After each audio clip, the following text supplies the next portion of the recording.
Très souvent, il y a des membres toxiques de notre famille qui prétendent nous aimer d'un amour inconditionnel, cependant c'est du vent. C'est une façon pour eux de nous laver facilement le cerveau afin que nous oublions tous les mauvais traitements qu'ils ont pu nous faire. Et ça, c'est traité dans le manga de Kagurabashi, tome 4, qui va bientôt être adapté en animé. Je suis impatient.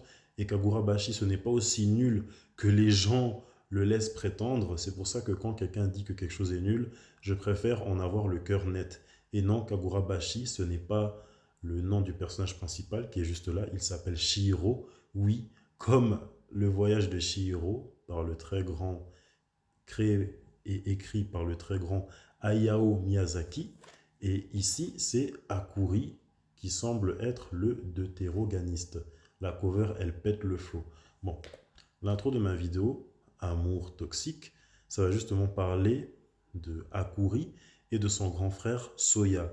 Les deux viennent d'un clan et il n'y a que la puissance qui compte. Et il faut savoir que Soya, le grand frère de Akuri, l'amour qu'il a pour son frère, c'est vraiment très toxique, ce n'est pas sain. Soya Sanazami, il est membre du TO, l'unité d'élite chargée de la protection de Kyora.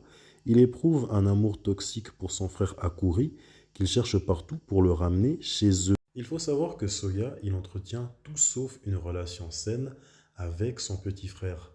La relation qu'il a avec son petit frère est abusive et toxique. Il le frappe, il le critique constamment, il le rabaisse, il projette ses insécurités sur son petit frère et il faut aussi savoir que dans la famille Sanazami, leur famille, il n'y a que la puissance qui compte. Une personne qui n'est pas puissante est sans valeur, tellement que Soya, le grand frère encore, il projette ses insécurités et la pression familiale sur son frère.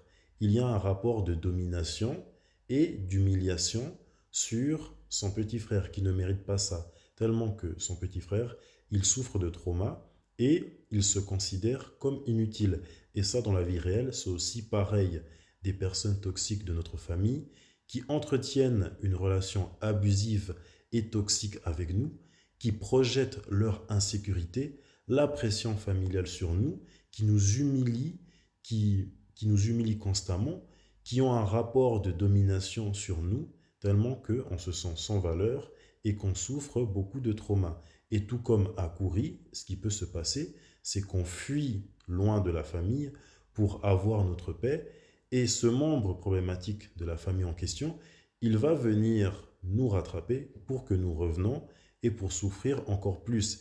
Et il veut faire passer, selon de notre famille, dans la réalité, ou même pour Soya, il ou elle veut faire passer cet amour toxique pour amour inconditionnel. Mais c'est juste un piège pour que nous revenons chez nous, enfin chez eux, pour juste se faire encore malmener davantage et souffrir davantage. Et ce qui est incroyable, que ce soit dans la réalité ou dans l'œuvre, dans la fiction, c'est que Soya, il sait que son frère a fui, cependant il ne se remet pas en question. Et ça, dans la réalité, un membre toxique de la famille, il ou elle sait qu'on a fui, cependant il ne sait pas pourquoi. Il ne se pose pas la question et il ne se remet encore moins en question.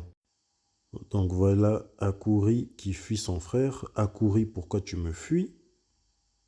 C'est incroyable parce que ce que fait Soya, un peu plus bas, il se met à pleurer et ça c'est de la séduction.